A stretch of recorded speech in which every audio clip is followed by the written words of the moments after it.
प्राप्त नहीं हो सकता। और जब तक सच्चा ज्ञान, वास्तविक ज्ञान नहीं प्राप्त होता तो ज्ञान मार्गी शाखा के अंतर्गत ईश्वर को, ब्रह्म को अनादि है, अजर है, अमर है। और भेद कौन बताता है? भेद बताता है गुरु, और गुरु के द्वारा भेद बताए जाने पर ही ज्ञान की प्राप्ति होती है। और इनकी जो अगली विशेषता है वो है रहस्यवाद। ये जो संत काव्य धारा है इसके अंतर्गत कबीरदास जी के द्वारा तो उलट वासियों का प्रयोग किया गया है जो बड़ी ही रहस्यमय है। और कहा जाता है कबीरदास की उल्टी वाणी बरसे कम्बल भीगे पानी। लोक जीवन में ऐसा उदाहरण हमको नहीं मिलता है, लेकिन कबीरदास जी कहते हैं कि कम्बल जो है बरस रहा है और पानी जो है वो भीग रहा है। तो वास्तव में प्रतीकों और बिंबों के माध्यम से ये अपनी बात को कहना चाहते हैं। और संत काव्य के अंतर्गत जो रहस्यवाद है उस रहस्यवाद के द्वारा जो है ये संत कवि अपनी बात को लोगों में पहुंचाना चाहते हैं।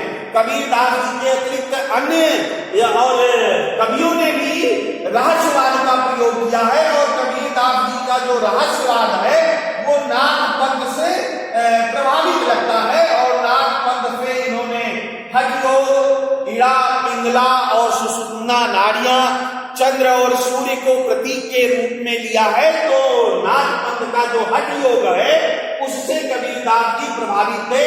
इसके अतिरिक्त इनके पंथ के कुछ कवि जो थे वो तंत्र साधना और तंत्र साधना इनको कहां से सिद्धों के द्वारा परिचित हुए थे, या सिद्धों की तंत्र साधना का भी प्रयोग कहीं कहीं पर हमको संत काव्य के अंतर्गत मिलता है। और इसके अतिरिक्त जो इनकी अगली विशेषता है वो है लोक भाषा का प्रयोग। लोक भाषा का प्रयोग संत कवि जो थे इनके द्वारा जिस भाषा का उपयोग किया गया है वो भाषा जन की भाषा है, लोक की भाषा है, शास्त्रीय भाषा नहीं है। कबीरदास जी के बारे में तो कहा जा सकता है कि जब उन्होंने शिक्षा ही नहीं ग्रहण की थी तो वो संस्कृत निष्ठ शब्दावली या उस समय जो बड़ी ही संस्कृत कह लीजिए कि पढ़े लिखे लोगों की विद्वज्जन की भाषा मानी जाती थी, उसका उपयोग तो वो कर नहीं सकते थे।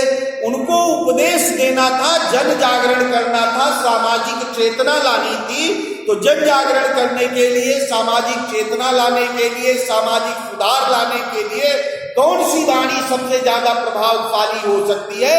वो वाणी वही हो सकती है जो जन भाषा प्रचलित हो।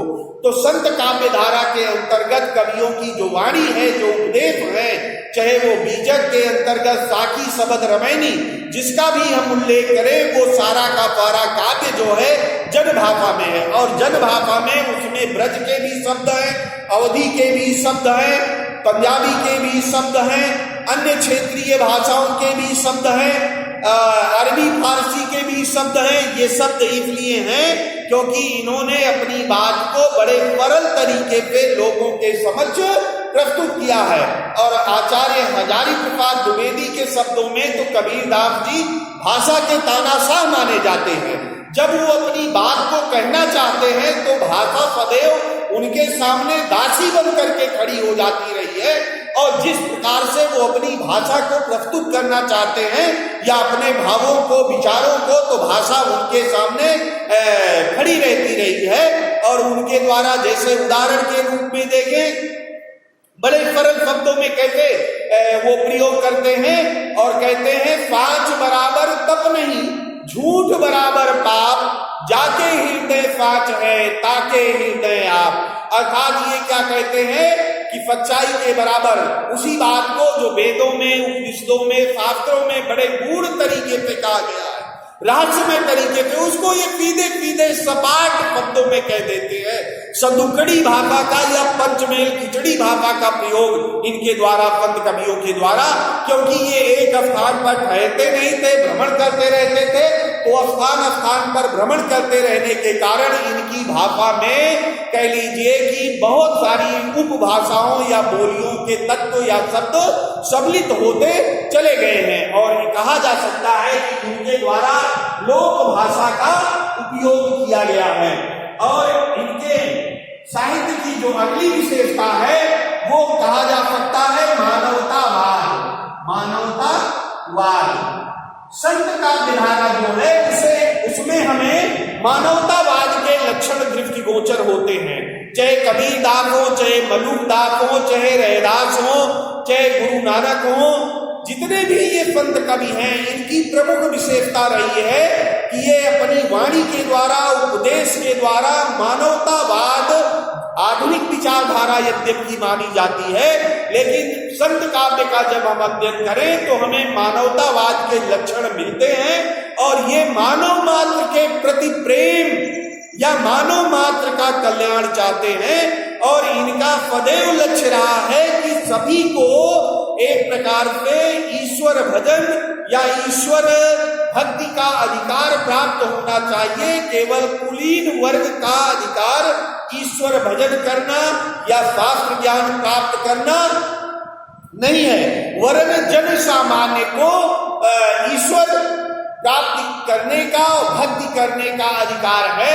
इसीलिए तो इनके द्वारा कहा गया है कि ज्ञान प्राप्त करने का जो उल्लेख या दावा शास्त्र ढंग से शिक्षित व्यक्ति के द्वारा किया जाता है, वास्तव में वो पंडित है ही नहीं है।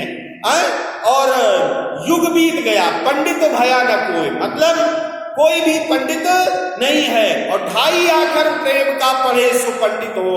वास्तव में पंडित कौन हो सकता है? जो मात्र केवल ढाई आकर प्रेम के शब्द के यथार्थ स्वरूप को समझ ले। और जो कोई यथार्थ को, प्रेम को समझ लेता है तो वो व्यक्ति कण कण में ईश्वर को देखने लगता है।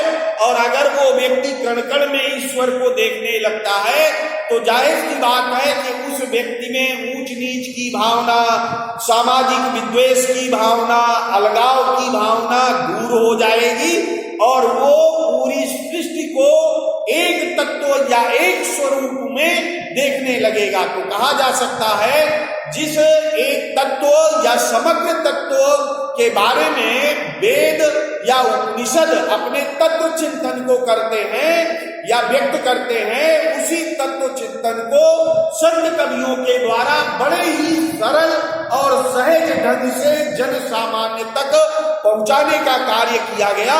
और इनके द्वारा जो ये अपनी संत वाणी के माध्यम से उपदेश दिए गए, इसका प्रभाव तत्कालीन समाज पर तो पड़ा ही पड़ा। आज के वर्तमान समय में भी संत काव्य धारा जो है उसकी जो मौलिकता है वो अद्वितीय है। और कबीरदास जी के बारे में तो कहा जा सकता है कि जितना बड़ा सामाजिक सुधार का कार्य कबीरदास जी के द्वारा किया गया है और जिस निर्भीकता और साहस के द्वारा किया गया है उसका अन्यत्र उल्लेख कम ही मिलता है। तो संत काव्य धारा वो काव्य धारा है जिसने सामाजिक चेतना, सामाजिक जागरूकता लाने का कार्य किया, हिंदू मुस्लिम एकता को पोषित करने का कार्य किया, भक्ति को जन साधारण तक पहुंचाने का कार्य किया और लौकिक प्रेम के द्वारा अलौकिक प्रेम को प्राप्त करने का या चेतना को प्राप्त करने का प्रयत्न किया गया। तो इन सब विशेषताओं के कारण ज्ञान मार्गी शाखा या संत काव्य परंपरा साहित्य के अंतर्गत अपना प्रमुख स्थान रखती है। इसी प्रकार से आगे भी हम अध्ययन करते रहेंगे। धन्यवाद।